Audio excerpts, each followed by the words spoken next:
nguvu ya wachezaji yote iko katika kuzungumza lugha moja ya kuhitaji matokeo chanya kuelekea katika kuhitimisha michuano hii ya AFCON 2025. Shoti nyingine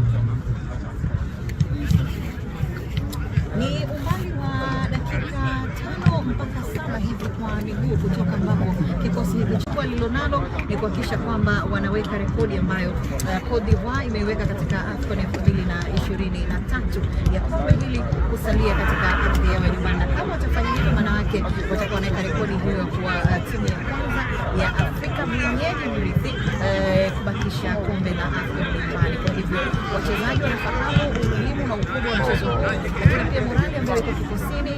Brahim Diaz, nyota ambaye anaongoza idadi ya magoli katika kambi ya kikosi hiko. Dakika 90 kama sio 120 au mikwaju ya penalti ndio ambayo itaamua hatima ya ujumla ya mchezo huu wa nusu finali.